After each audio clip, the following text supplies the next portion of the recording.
আজ শুক্রবার 10ই ভাদ্র 2026 সালের 28শে অগস্ট। তুলা রাশি, তুলা লগ্ন, লিব্রা সাইনের জাতক জাতিকাদের আজকের দিনটি কিন্তু মধ্যম প্রকৃতির অতিবাহিত হবে।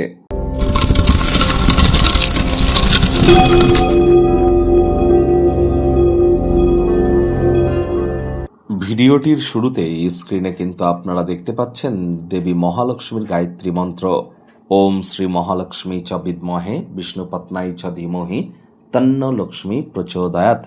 এটি আজ আপনারা অবশ্যই চেষ্টা করুন অন্ততপক্ষে 108 বার জপ করার, না পারলে অন্ততপক্ষে 24 বার করে আপনারা জপ করুন। প্রভূত পরিমাণে উপকৃত কিন্তু নিশ্চিতভাবে আপনারা হবেন। দেখুন, আজ কিন্তু রাখি পূর্ণিমা, আবার আজই কিন্তু আমরা দেখব যে চন্দ্রগ্রহণ, পূর্ণিমার দিনই কিন্তু চন্দ্রগ্রহণ।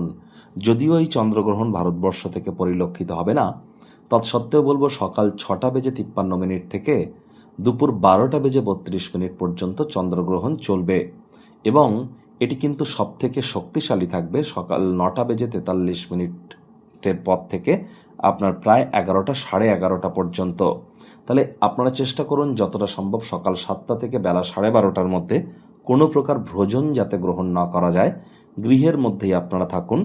আর এই চন্দ্রগ্রহণের কারণে কিন্তু আমাদের প্রত্যেকের ক্ষেত্রেই একটু মানসিক দুর্বলতা, অশান্তি এবং ডিপ্রেশন, দুঃখ এবং আমাদের মানসিকভাবে আমরা বিব্রত হওয়া বা চঞ্চলতা বেড়ে যাওয়া, আবেগের বশবর্তী হয়ে কোনো সিদ্ধান্ত গ্রহণ করে নেওয়া, এই ধরনের সমস্যা কিন্তু দেখা দিতে পারে।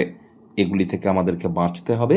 আজ ভুলেও আপনারা ব্লু কালারের ড্রেস যেন পরিধান করবেন না, পারলে হোয়াইট বা ইয়েলো কালারের ড্রেস পরিধান করুন। ভাগ্যমিটার আজ আপনাদের বলছে 7/10, ভাগ্য আপনাদের অনুকূলেই থাকবে। স্বাস্থ্য এবং অর্থ, এই দুই ব্যাপারেই আপনাদেরকে অতিরিক্ত সচেতনতা এবং সাবধানতা অবলম্বন করে চলতে হবে।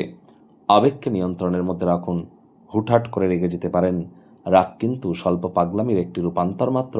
রাগের মাথায় জীবনের ব্যাপারে, কেরিয়ারের ব্যাপারে, ফাইন্যান্সের ব্যাপারে কোনো প্রকার গুরুত্বপূর্ণ সিদ্ধান্ত গ্রহণ করা থেকে বিরত থাকাটাই কিন্তু আপনাদের ক্ষেত্রে শ্রেয় হবে। অর্থগত ব্যাপারে ব্যয়বহুল একটি দিন, খরচ বাড়বে। নতুন উদ্যোগ, পরিকল্পনা, নির্মাণ কার্যকে আজ আপনারা পিছিয়ে দিন। চাকরিজীবীদের অফিসের পরিবেশ এক প্রকার বেশ। বস কলিগদের সাথে ভাব ভালোবাসা বাড়বে, কর্মে গতি অনুভব করবেন। নিজের মেধা, নিজের দক্ষতা, নিজের ট্যালেন্টের দৌলতে প্রশংসার পাত্রপাত্রীও আপনারা কিন্তু হতেই পারেন। রাজনীতিবিদ যারা আছেন, জনসংযোগ বৃদ্ধি করুন, সমাজে পপুলারিটিও বাড়বে। দিনের বেশিরভাগ সময়টাই কিন্তু ঘুমিয়ে নষ্ট করবেন না। শিক্ষার্থী বিদ্যার্থীরা যে কোনো প্রকার পরীক্ষা প্রতিযোগিতায় সফলতা প্রাপ্তি করবেন।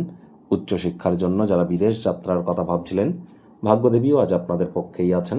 সন্তান সন্ততি থেকে থাকলে তারাও তাদের কৃতিত্বের দ্বারা আপনাদেরকে গর্বিত অনুভব করাবে।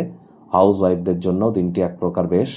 প্রেমিক প্রেমিকা, স্বামী স্ত্রী দিনটিকে যতটা সম্ভব রোম্যান্টিক করে তোলা যায় সেই প্রচেষ্টাই আপনাদের জারি রাখা উচিত।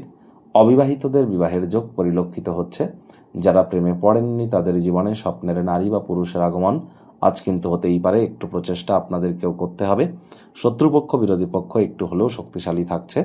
গৃহের পরিবেশ শান্তিপূর্ণই পরিগণিত হবে। সন্ধেবেলার সময় আপনারা কিন্তু চেষ্টা করুন যতটা সম্ভব দ্রুত গতিতে কাজ করা যায়। আর আলসেমি করলেই ক্ষতি, আগেই কিন্তু বলেছি। বাচ্চা কাচ্চা থেকে থাকলে তাদের সাথে অবশ্যই সময় কাটান। মানসিক প্রফুল্লতা নিশ্চিতভাবে আপনারা অর্জন করতে সক্ষম হবেন।